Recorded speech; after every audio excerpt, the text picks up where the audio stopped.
Hello and welcome. I'm so glad we can share this quiet time together. Tonight, we journey to the heart of a story you think you know. But we're leaving the grand cinematic parting of the sea and the Sunday school felt boards behind. We are stepping into the grit, the heat, and the profound exhaustion of the Exodus. A journey where, stripped of all familiar comforts and easy faith, you probably wouldn't have lasted a single day in the dust. So before we take that first step out of slavery and into the unknown desert, I'd like to invite you to connect with our small community. If you find peace or meaning in our time together, please consider liking the video and subscribing to the channel, but only if you genuinely enjoy what we do here. And in the comments, I would love to know where you're tuning in from and what time it is for you. It's always fascinating to imagine our lights dimming together, all across the world. Now, find that comfortable place to rest. It begins at the end of another meaningless day, a day like 10,000 before it. You are standing at the edge of the Nile, the great river that is the lifeblood of Egypt. The sun is setting, painting the sky in hues of orange and purple. The air is thick with the smell of wet clay from the brick pits, a scent that is permanently ground into your skin, your clothes, your very soul. Your back aches with a familiar, deep throb from a day spent in forced labor. You bend down, cupping the river's water in your hands to wash away the grime. This water is sacred to the Egyptians, a gift from their god Hapi. To you, it is simply a place to cool your weary body and rinse away the dust of your bondage before returning to your meager meal and restless sleep. This is the rhythm of your world, a rhythm of endless, hopeless repetition. And your God, the God of your ancestors, feels as distant as the stars that are beginning to appear. But tonight, the rhythm breaks. As you splash the water on your face, you notice something wrong. A rusty stain is spreading from the center of the current, a swirl of deep, unnatural red. It is not the color of silt from a coming flood. It is the color of a fresh wound. You look up and see others pointing, their voices rising in confusion and alarm. Within minutes, the stain has become a torrent. The entire Nile, as far as you can see, is transforming into a sluggish, crimson flow.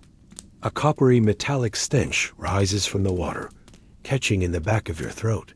Then you see the fish. Starved of air in the corrupted water, they begin to float to the surface, their white bellies gleaming in the dying light. The Egyptians along the bank are panicking.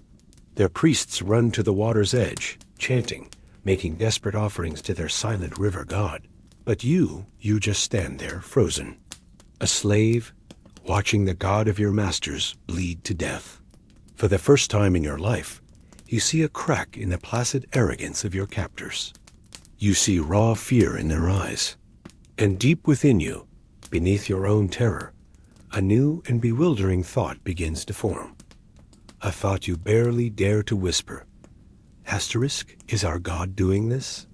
The God you thought was silent, the God of forgotten stories, is he the one who is poisoning the heart of Egypt? This act of divine judgment is not just a miracle. It is a declaration of war. A war fought not with armies, but with the very elements of creation. And you begin to wonder at the terrifying and magnificent mystery of a God who would start a revolution for you, not with a whispered promise, but with a river of blood. The days bleed into one another, each one a copy of the last. The sun rises, you make bricks. The sun sets, you collapse. The gods of Egypt are powerful. You see their temples, their grand statues. Amun-Ra, the sun god, who blesses the land with his light. Osiris, who judges the dead.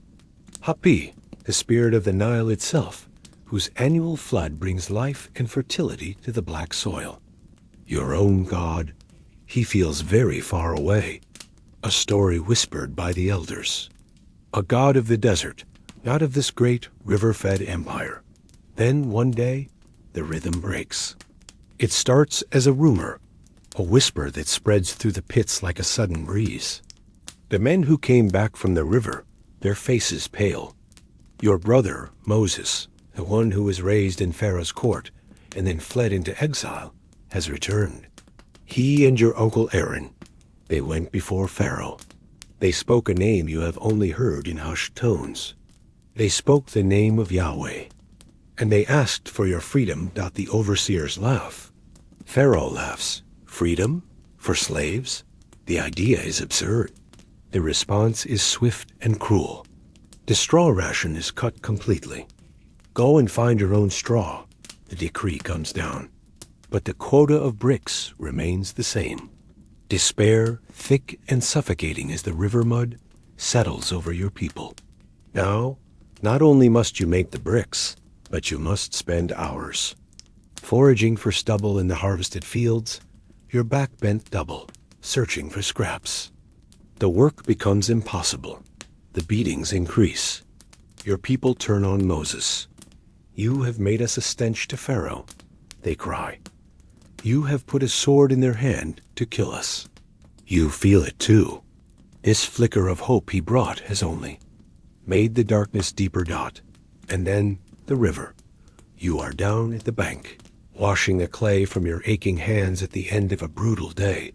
The Nile is your life. You drink from it. You wash in it. You catch fish in it. Its waters are sacred. The lifeblood of Egypt. Suddenly, you see people pointing, shouting. You look at the water flowing past your feet. It is changing. A deep, rusty red is spreading from the center of the current, swirling outwards. It is not the color of silt. It is the color of blood. Within an hour, the entire Nile, as far as you can see, is a sluggish crimson torrent. A coppery, metallic. Stench rises from it, catching in the back of your throat. The fish, starved of air, begin to float to the surface, their white bellies gleaming in the setting sun. The Egyptians are panicking. Their priests are chanting, making offerings to Hapi, the river god. But Hapi is silent. His sacred waters have become a river of death. For 7 days, it lasts. You and your people are forced to dig wells away from the banks, scrabbling in the dirt for fresh water. The Egyptians do the same, their faces a mixture of fear and fury. A strange thing is happening. For the first time, you see a crack in the placid arrogance of your masters. You see fear in their eyes. The historical record is silent on the specific feelings of the Hebrew slaves, but one can imagine the mix of terror and a new, bewildering thought. Our God is doing this. The God we thought was silent is at war with the gods of Egypt. Then comes the second sign. You are in your home, trying to eat a meager meal of onions and bread, when you hear the first one. A deep, guttural croak. Then another, and another. You look toward the doorway. A frog, fat and glistening, sits on the threshold. Then another. Hops past it. Within minutes, they are everywhere, pouring up from the foul riverbanks. They are in the streets, in the houses. They are in the kneading bowls, on the sleeping mats. You cannot walk without stepping on their soft, squishy bodies. The sound is deafening, a relentless, slimy chorus that goes on all through the night. The Egyptians are frantic. Their goddess of fertility and childbirth, Hecate, has the head of a frog. She is a symbol of life. Now, life in its most repulsive, overwhelming form has invaded every corner of their existence. It is a mockery, a perversion of their sacred symbols. You sweep them out of your house, but more come in. You find them in your water jars. Their endless croaking drills into your skull. Sleep is impossible. And then a whisper starts again. It's different in Goshen. The plague is not as bad here. It's as if an invisible line has been drawn around your villages. There are still frogs, yes, but not the suffocating, overwhelming tide that is drowning the rest of Egypt. It is the first hint of a separation. A distinction. Moses goes to Pharaoh again. Let my people go. Pharaoh tormented by the noise. And the filth agrees. Pray to your God. to take the frogs away, and I will let them go." So Moses prays, and the next morning you wake to a strange, profound silence. The croaking has stopped, but the horror is not over. The land is covered in vast piles of dead frogs. The stench of their decay is 1,000 times worse than the smell of the bloody river. It is the smell of a god's defeat. And as soon as the relief comes, Pharaoh's heart hardens once more. The promise is broken. He will not let you go, but something has shifted in you. The numbness in your heart is being chipped away, replaced by a terrifying, fragile awe. The God of your fathers is not a distant myth. He is a warrior, and you are beginning to wonder what it means to be his people. What an astonishing and dreadful thing it is to be noticed by the Almighty. The stench of the dead frogs eventually fades, baked away by the relentless Egyptian sun. The brief, terrifying silence they left behind is filled once more by the familiar sounds of bondage, the crack of the whip, the rhythmic thud of clay being packed into molds, the weary groans of your brothers and sisters. Pharaoh's promise of freedom has dissolved like a mirage, and the memory of the croaking plague now feels like a strange fever dream. The brief flicker of awe you felt has been ground back down into the dust of daily survival. You begin to doubt what you saw, what you felt. Was it just a freak occurrence? A natural, though disgusting, event? The human mind is a master at explaining away the things it cannot bear to believe. It is easier to believe in a hard-hearted Pharaoh than in a god who wages war with amphibians. And then comes the third sign. It happens without warning, without the dramatic buildup of the river or the frogs. You are on your knees, scraping dust and stubble together for your brick quota. The heat is oppressive, the air thick and still. You feel an itch on your arm. You scratch it. Then another on your neck. You swat at it, thinking it's a stray insect. But then you look down at your hands, at the very dust you are gathering. It is moving. The dust itself seems to be writhing, coalescing into tiny, hopping black specks. Within moments, the air is thick with them. Gnats or lice, perhaps. The distinction is meaningless when they are in your eyes, your nose, your mouth. They crawl over every inch of your exposed skin, a living, biting shroud of filth. The Egyptians are shrieking, swatting at themselves, their faces contorted in disgust. This plague is different. It is intimate. It is a violation of the body itself. For the ancient Egyptians, cleanliness was next to godliness, a core tenet of their civilization. Their priests engaged in constant ritual purification, shaving their entire bodies to remain pure before their gods. Now the very dust of their land, the symbol of Geb, their earth god, has risen up to defile them. Their magicians, who had managed to replicate the first two plagues on a small scale, are helpless. They go to Pharaoh, their robes and shaved, heads covered in the swarming insects, and declare, "This is the finger of God." But you notice something strange. As you stand up, trying to wipe the pests from your face, you see it. The swarm is not as thick here. In the district of Goshen, where your people live, the air is still breathable. The plague is present, but it is not the suffocating, maddening torment that affects the Egyptians. It is as if an invisible line has been drawn in the sand, a boundary that the worst of the plague will not cross. You look across the fields at an Egyptian overseer, a man who has beaten you more times than you can count, and you see him nearly mad with the infestation, while you are standing in a space of relative peace.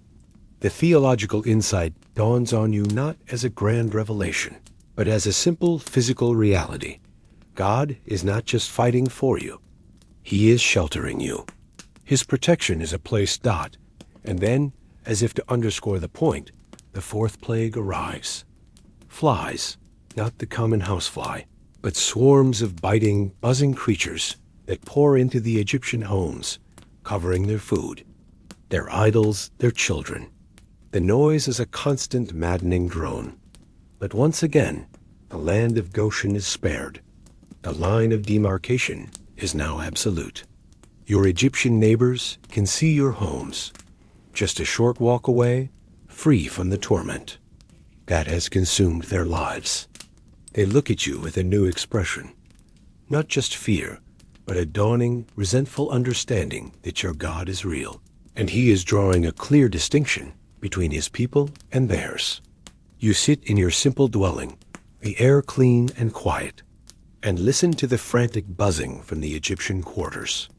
A profound and unsettling question fills the silence of your protected space. How can a swarm of mindless insects so perfectly obey an invisible command, honoring a border they cannot? See?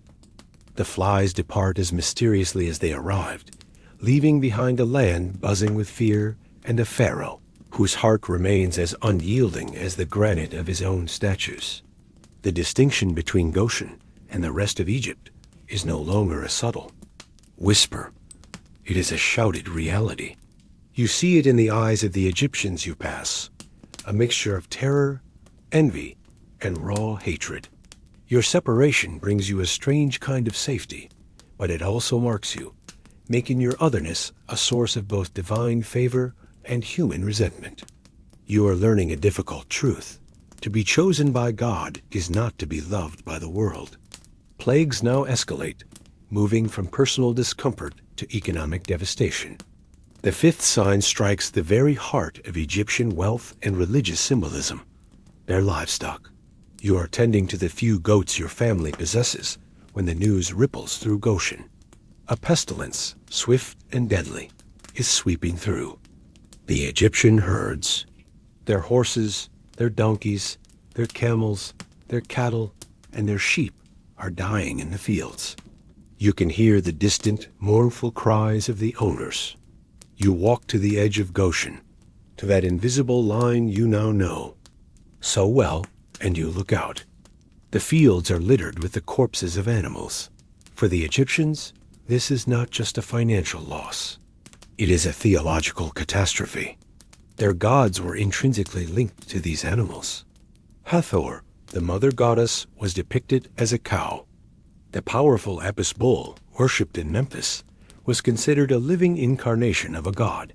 Now, these divine symbols are rotting in the sun, their sacred forms swelling with putrid gas. But here in Goshen, your animals are untouched. Your goats continue to bleat, your donkey stands patiently, your few cattle graze peacefully. The pestilence respects the boundary.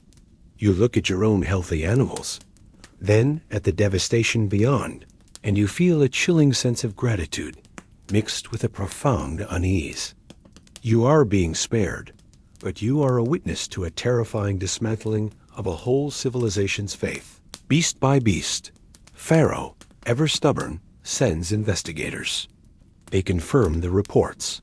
Not a single animal has died in Goshen.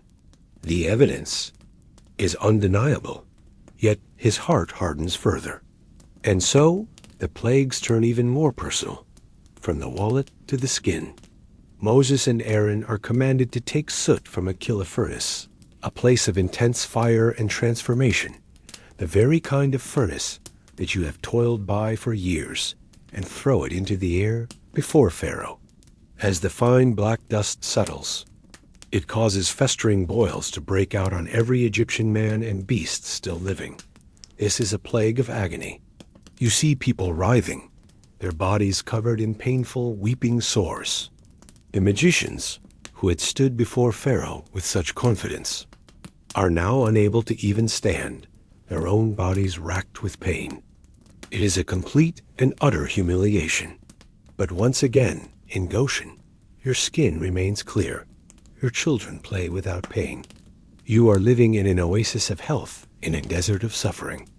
And as you watch a wealthy Egyptian merchant, a man who owns hundreds of slaves, scratch at his tormented skin with broken pottery, a key spiritual insight settles upon you. God's judgment is not an abstract concept. It has tangible, physical, and economic consequences.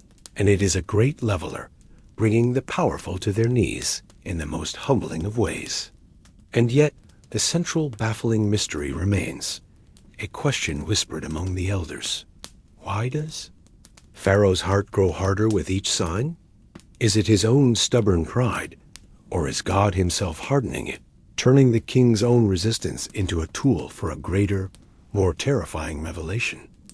The plague of boils recedes, leaving behind a scarred and aching populace.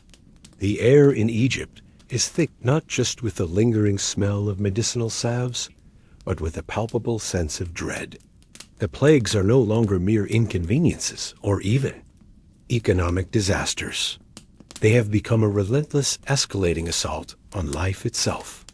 The invisible line around Goshen feels less like a shield and more like the calm at the eye of a hurricane. You find yourself watching the sky, waiting. The rhythm of your life is no longer about the rising and setting of the sun, but about the anxious space between one divine judgment and the next. Moses delivers the next warning to Pharaoh, and the words are the most terrifying yet. This time, God will send a plague that will strike at the very heart of Pharaoh, his officials, and his people, so that he will know there is no one like Yahweh in all the earth.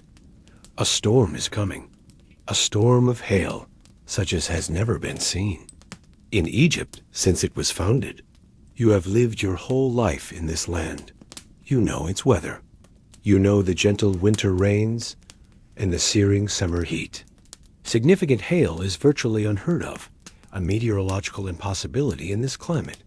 It's a threat that sounds like a madman's fantasy, but this warning comes with an offer of grace, a detail that sets it apart. The message is clear. Gather your livestock and whatever you have in the field into shelter. Every person and animal that is in the field and is not brought home will die when the hail falls on them.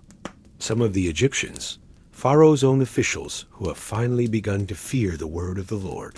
Listen, they hurry their slaves and their remaining livestock indoors. Others, whose hearts are as hard as their kings, scoff and leave their workers in the fields. You and your people, safe in Goshen, are simply told to wait. Then you see it.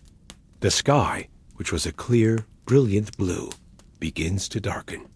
A strange greenish-black gloom spreads from the horizon, swallowing the sun. The wind picks up, carrying a chill that is utterly alien to this land.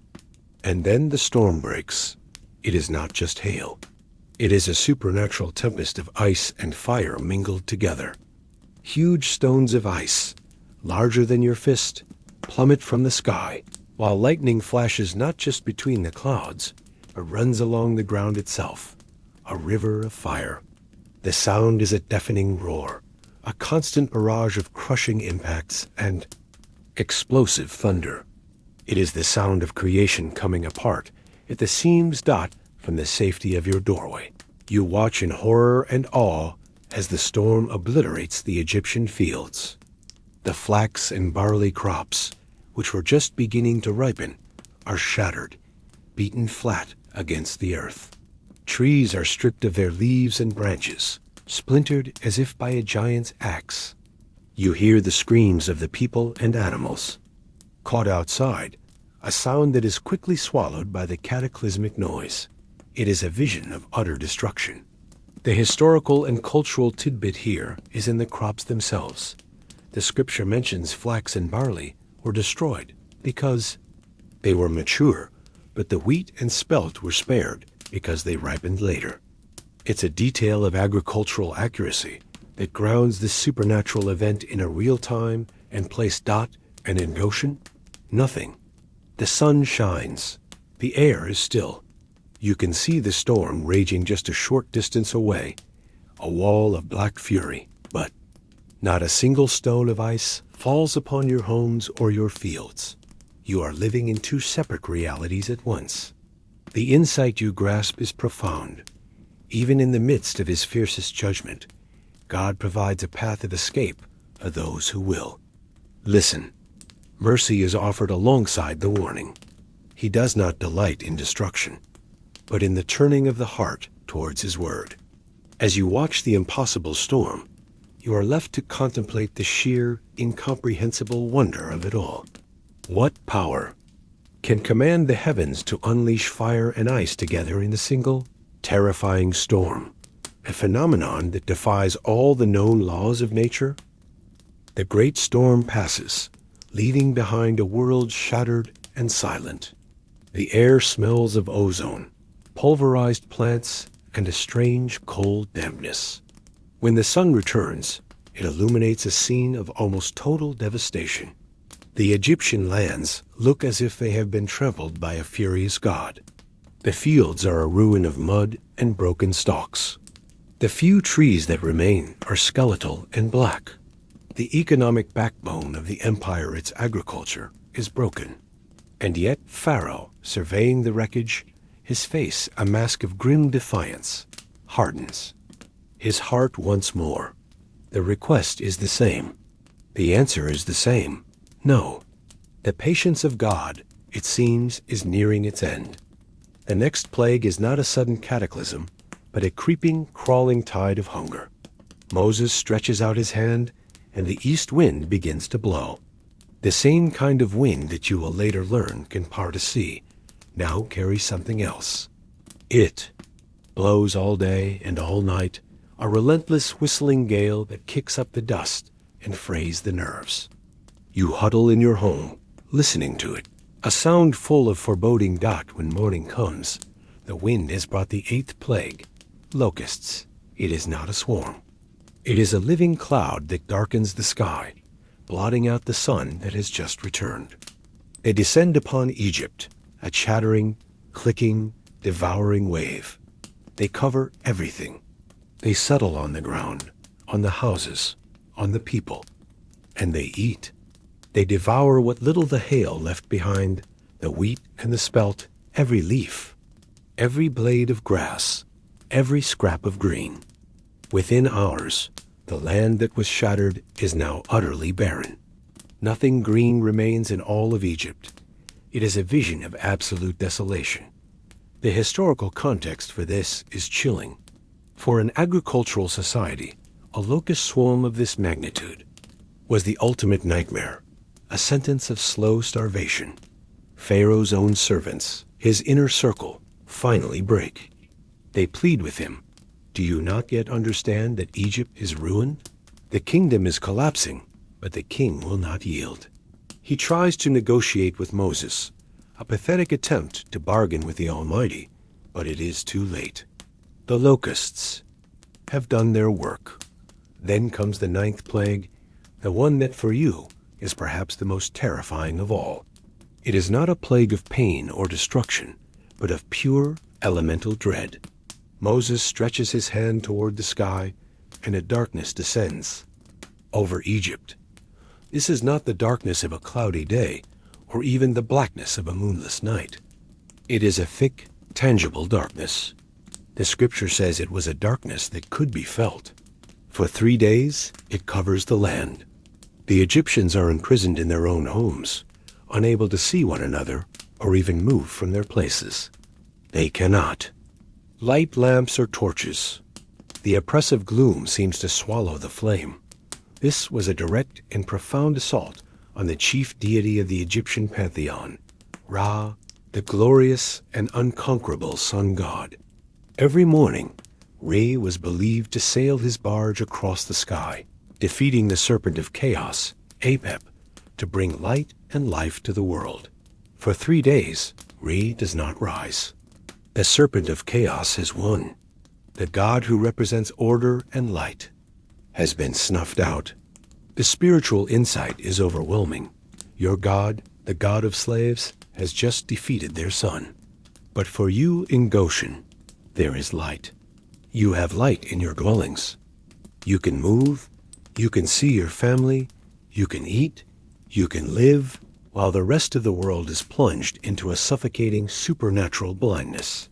You look at the candle burning steadily in your simple home, a small, defiant flame against this unseen horror that grips the land of your masters.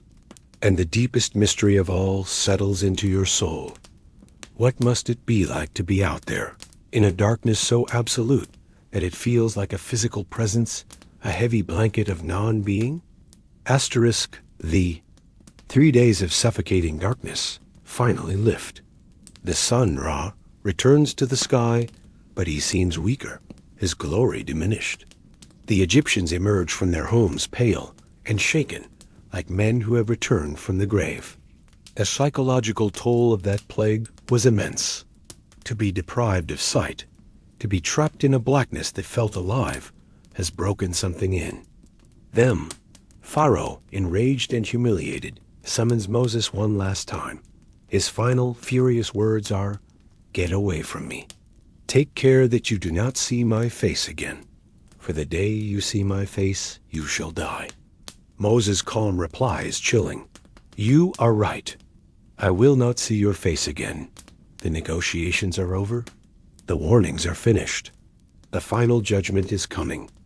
The instructions that follow are passed through the Hebrew elders, whispered, from house to house. They are strange, specific, and filled with a solemn urgency. This is different from the other plagues. Before, you were a spectator, protected and set apart. Now, you must act. Your salvation requires your participation. Each household must select a lamb, a male, 1-year-old, without blemish. A perfect specimen. For 4 days, you are to bring this lamb into your home. It lives with you. Your children perhaps play with it, give it a name. It becomes, for a brief time, a part of your family. This is the first intimate step in a holy, terrible ritual. On the 14th day of the month, at twilight, the entire community of Israel is to slaughter their lambs. You, who have never been a priest, must now perform a priestly act. You must collect the blood in a basin. Then you are to take a bunch of hyssop common, humble herb that grows from walls, a simple plant you've seen 1,000 times, dip it in the blood, and paint it on the 2 doorposts and the lintel of your house. This is the sign. This is the marker that will set your home apart when the destroyer passes through the land that night. The historical tidbit is the choice of hyssop. It wasn't a rare or valuable plant. It was common, almost a weed.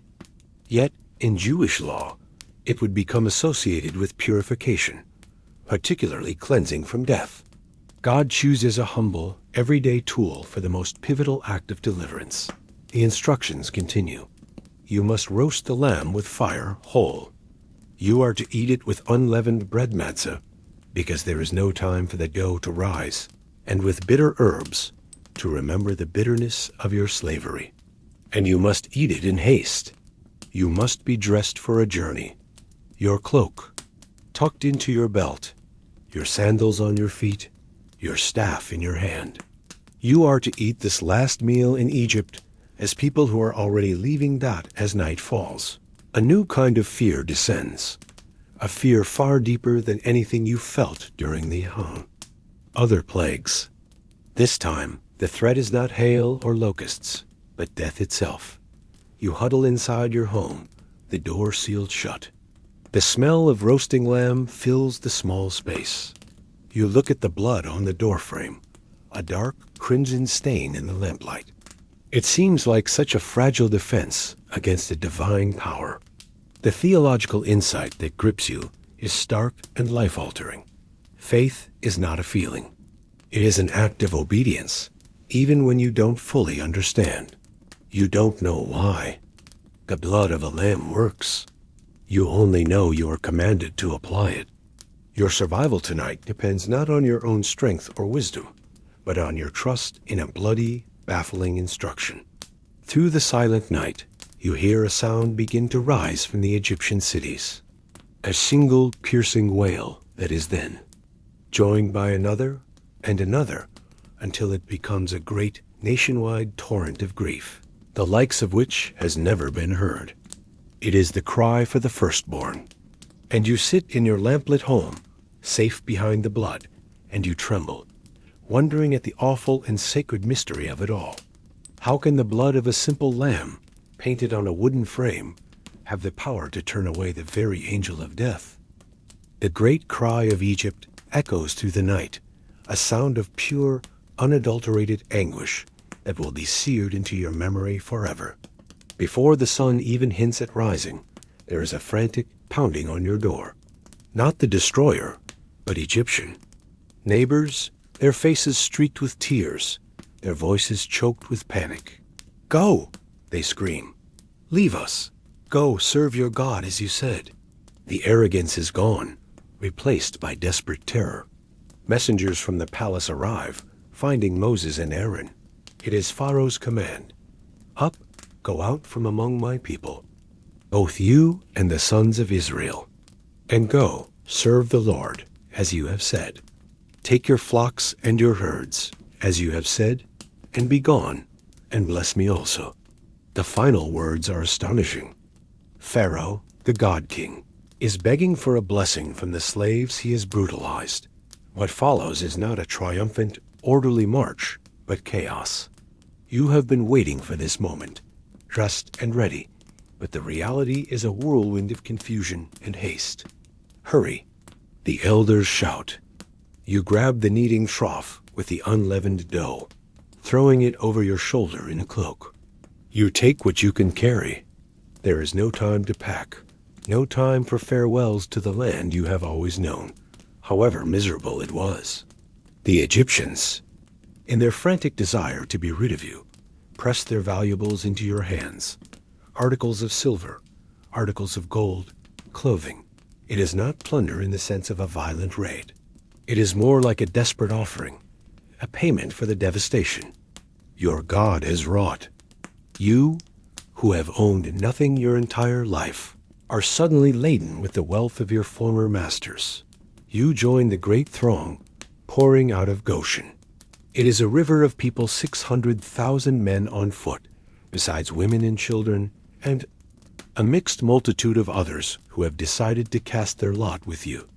Your flocks and herds join the chaotic procession. The noise is immense. The shouting of people, the crying of babies, the bleating of sheep, the lowing of cattle. The dust kicked up by millions of feet and hooves creates a haze that hangs in. The pre-dawn air. The spiritual insight you glean in this moment is a sobering one. Freedom, when it finally arrives, does not feel like euphoria. It feels like disorientation. It is the terrifying, uprooting act of stepping out of a known misery into a completely unknown future. As the sun rises, you look back one last time at the land of Egypt, the place of your birth and your bondage. And then you turn your face to the desert, to the vast, empty wilderness ahead. And as you march, a new miracle appears, one that will guide you for the next 40 years. Ahead of the column, a pillar of cloud forms in the sky. It is dense and white, a clear, visible marker, leading the way. It is a comfort, a sign that you are not alone, that God is out in front of you. He is not just pushing you from behind. He is leading you forward. The route you take is puzzling. The most direct path to Canaan would be along the coast, the way of the land of the Philistines. It is a well-traveled trade route. But the pillar of cloud does not lead you there. It leads you south toward the wilderness of the Red Sea. The elders explain the divine reasoning, a piece of historical and strategic foresight. God did not lead you by the way of the Philistines, because he knew that if you faced war so soon, after leaving, you would lose heart and return to Egypt. He knows your weakness. He knows your slave mentality is not yet broken. He is leading you the long way around, not as a test, but as an act of mercy. And as you walk, following this impossible, silent guide, you can only marvel at the divine presence that accompanies you. What is this pillar of cloud and the pillar of fire it will become by night, but a constant, visible reminder that you are now the people of a holy and perhaps terrifyingly intimate God? Asterisk. For several days, you walk. The initial chaos of the departure settles into a weary rhythm of marching. The pillar of cloud leads you relentlessly onward, a silent, omniscient guide. By night, it transforms into a pillar of fire, casting a warm, divine glow over the sprawling camp and keeping the nocturnal predators of the desert at bay. The land grows harsher with every step. The fertile black soil of the Nile Delta gives way to sand and rock. The air becomes drier, the sun more brutal. The weight of the gold and silver you carry from Egypt begins to feel less like a blessing and more like a burden. The waterskins are getting lighter. The children are getting tired. The initial relief of escape is beginning to curdle into anxiety. Where are we going? The pillar leads you to a place of ultimate vulnerability. You are camped by the sea at a place called Pi Hahiroth, between Migdal and the waters. Before you is the vast, impassable expanse of the Red Sea. To your sides are mountains and the harsh, unforgiving desert. You are, in essence, trapped. There is only one way in and one way out, the path by which you came. You cannot understand the strategy. Why would your divine guide lead you into a dead end? The answer comes in a cloud of dust on the horizon, a cloud that resolves into the horrifying glint of sunlight on metal. It is Pharaoh's army. Word spreads through the camp like a plague of fear. Pharaoh has had a change of heart. What is? This we have done, that we have let Israel go from serving us? He declared. He has mustered his elite force, 600 of his best chariots, and all the other chariots of Egypt, with officers over all of them. The ancient chariot was the pinnacle of military technology, the Bronze Age equivalent of a squadron of tanks. They were lightweight, incredibly fast, and crewed by a driver and an archer or spearman. Against a disorganized, unarmed mass of refugees on foot, they were an instrument of certain slaughter. The sight of them breaks you. The fragile faith born of the plagues and the Exodus shatters completely. The camp dissolves into panic. The people turn on Moses, their voices shrill with terror and accusation. Is it because there were no graves in Egypt that you have taken us away to die in the wilderness? They scream. Why have you treated us this way, to bring us out of Egypt? Is this not the word that we told you in Egypt, saying, let us alone that we may serve the Egyptians? For it would have been better for us to serve the Egyptians than that we should die in the wilderness. You hear the words and feel the same sentiment rising in your own throat. The terror is absolute. The memory of God's power vanishes in the face of the immediate, tangible threat of Egyptian swords. The core theological insight of this moment is a deeply human and humbling one. How quickly the memory of past deliverance fades in the face of present fear. The human heart, you realize, has a terrifying gravitational pull towards familiar misery over the prospect of a terrifying freedom. You would rather be a living slave than a dead free man. Moses stands before the terrified mob, his own fear buried beneath a resolve that seems superhuman. He raises his staff and his voice, trying to cut through the hysteria. Do not be afraid, he shouts. Stand still and see the salvation of the Lord, which he will accomplish for you today. For the Egyptians whom you see today, you shall see again no more forever. The Lord will fight for you, and you shall hold your peace. The words are brave, but as you look from the approaching dust cloud to the impassable sea, they seem impossible. The pillar of cloud, your guide, begins to move. It lifts from the front of the camp and travels to the rear, positioning itself between you and the Egyptian army, plunging them into the same kind of supernatural darkness they endured before, while casting a light of fire upon your side. And in that tense, terrifying moment, trapped between a dark, angry army and a deep, indifferent sea, you experience the profound mystery of waiting in the silence of God, right before the moment of his greatest and most impossible salvation. The night is a torment of suspense. Behind you, the pillar of cloud and fire stands as a divine barrier, holding the Egyptian army at bay. You can hear the confused shouts of their soldiers and the nervous whinnying of their horses, lost in the hills. Impenetrable gloom. Before you, the Red Sea laps at the shore, its dark waters a symbol of the chaos and death that have hemmed you in. The promise from Moses that the Lord will fight for you hangs in the air, a fragile thread of hope against a tidal wave of fear. Then God speaks to Moses, and Moses walks to the edge of the water. He raises his staff over the sea, and a new wind begins to blow. Not a gentle breeze, but a strong, relentless east wind. It blows all night long, a powerful, sustained gale that howls in your ears and whips your clothes. This isn't a soft, mystical parting.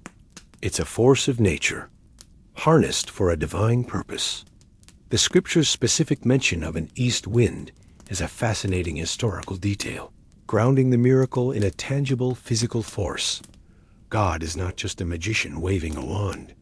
He is the Lord of creation, commanding the very elements to do his will. Slowly, miraculously, the waters begin to recede. The wind pushes and drives the sea back, and the seabed begins to appear. It is not an instantaneous event, but a long, slow process that takes hours. And as the sea is driven back, it does not simply disappear. It piles up on itself, forming two great liquid walls, one to your right and one to your left. The path that emerges is not a clean, paved road. It is wet, muddy ground, the floor of the sea. At the command, the people begin to move. You take your first hesitant step onto the seabed. The ground is damp and uneven under your sandals. The air is heavy with the smell of brine, salt, and exposed marine life. Above you, the wind continues to roar. And to your sides, are the walls of water. You can see through them, perhaps, to the shadowy forms of fish and sea creatures, suspended in their silent world, held back by a power you cannot comprehend. It is the single most terrifying and exhilarating moment of your life. You are walking on a path that should not exist, through a place of death and chaos that has been tamed and made into a corridor of salvation. The crossing takes all night. It is a slow, arduous procession of millions, trudging through the mud, urging their animals forward, their faces lit by the fiery pillar behind them and the dawning light ahead. You look up at the towering wall of water beside you, and a profound theological insight washes over you. Salvation is not just about being saved from something, in your case, the Egyptian army. It is about being brought through something, through the very symbol of chaos and death, to a new and unmade shore. It is a baptism for an entire nation. As the last of your people sets foot on the far side, the sun rises. The pillar of cloud lifts, revealing the path to the Egyptians. Seeing their prey escaping, they charge forward in their chariots, racing onto the seabed in hot pursuit. But now, their greatest asset becomes their undoing. The heavy wheels of their chariots churn in the soft, wet ground, getting bogged down. In the mud, there is confusion and panic. And then Moses, standing safely on the far shore, stretches his hand out over the sea. Once more, the wind stops, and the walls of water collapse. With a deafening roar, the sea returns to its natural place, crashing down upon the entire Egyptian army. The chariots, the horses, the soldiers, the pride of the empire, all are swallowed by the churning, violent water. Later that morning, you walk along the new shoreline, and you see the bodies of your former masters washed up on the sand. The terror that has defined your entire existence is gone, drowned in the depths. You have not raised a sword. You have not thrown a spear. The Lord has fought for you, just as he promised. And standing there, a free person on a new shore, you are left to grapple with the overwhelming mystery. What does it truly feel like to walk on a path where death itself is held back on either side, simply by the invisible will of your God? Asterisk the songs of triumph and relief on the far shore of the Red Sea eventually fade. Miriam's tambourine is put away. The immediate, visceral joy of deliverance gives way to the harsh reality of your new location, the wilderness of Shur. The elation of freedom is a powerful but fleeting emotion. The wouldn't-last-a-day challenge of our story now begins in earnest. You travel for 3 days. 3 long, hot, wearying days. The landscape is monotonous and brutal, a seemingly endless expanse of rock and sand under a merciless sun. The pillar of cloud leads you on, but it provides no water. The water skins you filled in Egypt are now empty. The initial thrill of watching God destroy your enemies is replaced by a much more basic, primal need: thirst. Your throat is parched. Your tongue feels thick in your mouth. The children are crying, their pleas for water growing weaker and more desperate. The grumbling starts as a low murmur and quickly grows into a chorus of complaint, aimed once again at Moses. What shall we drink? The slave mentality you displayed at the edge of the sea, the one that longed for the familiar misery of Egypt, was not washed away in the crossing. It was simply dormant. Now, faced with the first real test of a free people, it rears its head again. It is one thing to trust God when you are watching him perform dazzling, large-scale miracles. It is quite another to trust him for your next drink of water. Finally, you come to a place called Mara, and there is water. A wave of relief washes over the camp as people rush forward. But as they scoop it into their hands and bring it to their lips, they spit it out in disgust. The water is bitter, undrinkable. The name of the place, Mara, means bitterness, and it perfectly describes the water and the mood of the people. The relief turns to rage. The grumbling becomes an open rebellion of spirit. Was this a cruel joke? To be saved from the sea, only to die of thirst beside a poisoned spring? Moses, in his despair, cries out to the Lord, and God shows him a piece of wood, a specific tree. This is a fascinating historical detail, a glimpse into what scholars call Wise wonder, or proof miracles, where God uses natural means in a supernatural way. Ancient desert peoples had extensive knowledge of local flora, and it's possible this specific wood had purifying properties, but not on a scale to sweeten an entire spring instantly. God directs Moses to throw the wood into the water, and when he does, the bitter water becomes sweet and fresh. The people drink, their thirst is quenched, and a crisis is averted. But it is more than just a miracle of convenience. At Mara, God establishes a new principle for his people. He makes a decree and a law for them, and there he tests them. He says, "If you will diligently listen to the voice of the Lord your God, and do that which is right in his eyes, and give ear to his commandments, and keep all his statutes, I will put none of the diseases on you that I put on the Egyptians. For I am the Lord, your healer." The theological insight is clear. God's provision is now linked to your obedience. He is not just a rescuer. He is a lawgiver and a healer. The journey through the wilderness will not just be a physical one, but a moral and spiritual one. He is teaching you, in your most desperate moment, that your well-being, physical and spiritual, depends on your relationship with him. The pattern is set. Complaint will be met with provision, but that provision will always come with a lesson. And as you drink the sweet water, you ponder the small but profound mystery that just unfolded. How can a single piece of wood, a simple, dead thing, have the power to transform bitterness into life-giving sweetness for an entire nation? You journey on from the wilderness of sin, your bellies full of quail and manna, your lives governed by the new rhythm of daily gathering. The pillar of cloud leads you to Rephidim, and here, the cycle of crisis repeats itself. There is no water. It is one thing to be thirsty after 3 days in the desert. It is another to be thirsty after weeks of travel, after God has already provided food from the sky and sweetened a bitter spring. You would think by now that the first response would be prayer, but it is not. The first response is panic and then anger. The people quarrel with Moses. Their voice is harsh and demanding. Give us water to drink. It is not a request. It is a command issued to a man they now see not as a leader, but as the source of their problems. Moses is desperate. Why do you quarrel with me? He asks.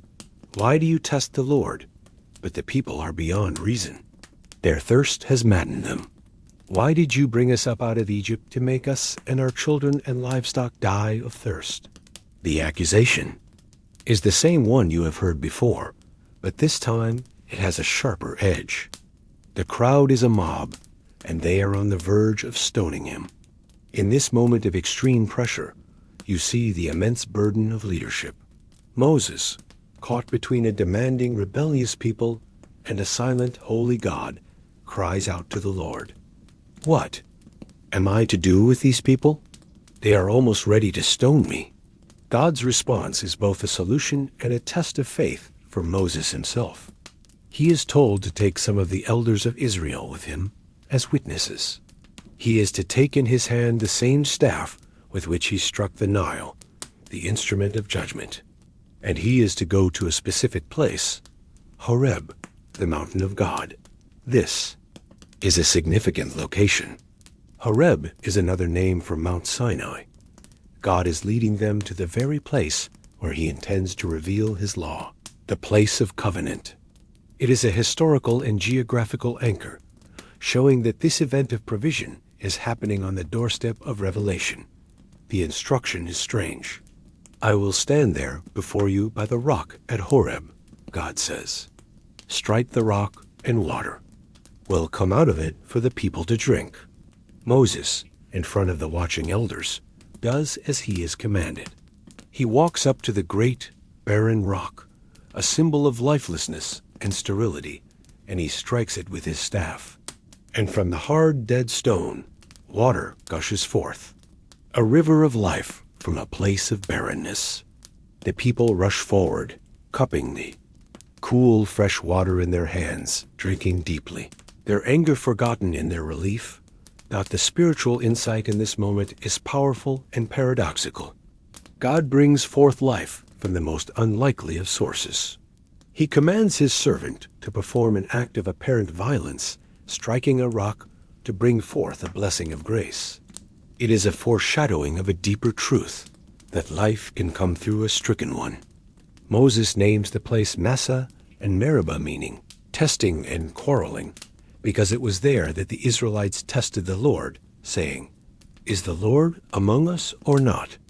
The answer was a resounding yes, not in a voice from heaven, but in a stream of water from a stone. And as you drink your fill, you are left to contemplate the beautiful and profound mystery that flows before you. How can solid, unyielding rock, a very definition of barrenness, become a fountain of life at the touch of a simple wooden staff? You journey on from the wilderness of Sin, your bellies full of quail and manna, your lives governed by the new rhythm of daily gathering. The pillar of cloud leads you to refit him. And here, the cycle of crisis repeats itself. There is no water. It is one thing to be thirsty after 3 days in the desert. It is another to be thirsty after weeks of travel, after God has already provided food from the sky and sweetened a bitter spring. You would think by now that the first response would be prayer, but it is not. The first response is panic, and then anger. The people quarrel with Moses, their voices harsh and demanding. Give us water to drink. It is not a request. It is a command issued to a man they now see not as a leader, but as the source of their problems. Moses is desperate. Why do you quarrel with me? He asks. Why do you test the Lord? But the people are beyond reason. Their thirst has maddened them. Why did you bring us up out of Egypt to make us and our children and livestock die of thirst? The accusation is the same, one you have heard before, but this time it has a sharper edge. The crowd is a mob, and they are on the verge of stoning him. In this moment of extreme pressure, you see the immense burden of leadership. Moses, caught between a demanding, rebellious people and a silent, holy God, cries out to the Lord, "What am I to do with these people? They are almost ready to stone me." God's response is both a solution and a test of faith for Moses himself. He is told to take some of the elders of Israel with him as witnesses. He is to take in his hand the same staff with which he struck the Nile, the instrument of judgment. And he is to go to a specific place, Horeb, the mountain of God. This is a significant location. Horeb is another name for Mount Sinai. God is leading them to the very place where he intends to reveal his law, the place of covenant. It is a historical and geographical anchor, showing that this event of provision is happening on the doorstep of revelation. The instruction is strange. "I will stand there before you by the rock at Horeb," God says. "Strike the rock, and water will come out of it for the people to drink." Moses, in front of the watching elders, does as he is commanded. He walks up to the great, barren rock, a symbol of lifelessness and sterility, and he strikes it with his staff. And from the hard, dead stone, water gushes forth, a river of life from a place of barrenness. The people rush forward, cupping the cool, fresh water in their hands, drinking deeply, their anger forgotten in their relief. That the spiritual insight in this moment is powerful and paradoxical. God brings forth life from the most unlikely of sources. He commands his servant to perform an act of apparent violence, striking a rock to bring forth a blessing of grace. It is a foreshadowing of a deeper truth, that life can come through a stricken one. Moses names the place Mesi and Meribah, meaning testing and quarreling, because it was there that the Israelites tested the Lord, saying, "Is the Lord among us or not?" The answer was a resounding yes, not in a voice from heaven, but in a stream of water from a stone. And as you drink your fill, you are left to contemplate the beautiful and profound mystery that flows before you. How can solid, unyielding rock, the very definition of barrenness, become a fountain of life at the touch of a simple wooden staff? After the miracle at Rephidim, the landscape begins to change. The endless rolling dunes and flat, rocky plains give way to something more dramatic. You are entering a region of jagged, imposing peaks, mountains of granite that claw at the sky.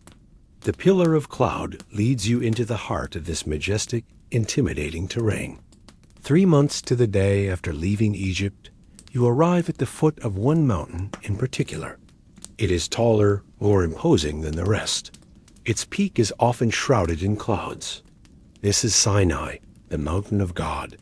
And here, the great caravan comes to a halt. You set up camp in the plain before the mountain. For the first time since leaving Egypt, the journey has a destination. This is not just a rest stop. This is the place you have been brought to. A sense of awe and trepidation settles over the camp. You are in the presence of something ancient and holy. The frantic energy of survival gives way to a watchful, waiting stillness. Moses goes up the mountain alone, disappearing into the clouds to speak with God. When he returns, he carries a message for the entire nation, a proposal from the Almighty. He gathers the elders and relays the words, "You yourselves have seen what I did to the Egyptians, and how I bore you on eagle's wings and brought you to myself. Now therefore, if you will indeed obey my voice and keep my covenant, you shall know. Be my treasured possession among all peoples, for all the earth is mine, and you shall be to me a kingdom of priests and a holy nation." These words are staggering. You, a nation of former slaves, grumblers, and rebels, are being offered a new identity. The term used, treasured possession, segula in Hebrew, is a piece of ancient political language. It was a term used in treaties between a great emperor and a vassal king to describe a special, favored relationship. God is using the language of international diplomacy to describe an intimate spiritual covenant. He is not proposing to be your king in the way Pharaoh was, a distant tyrant demanding service. He is inviting you into a partnership. The offer is conditional, if you will indeed obey my voice and keep my covenant. But the promise is cosmic in its scope. You will not just be another tribe in the desert.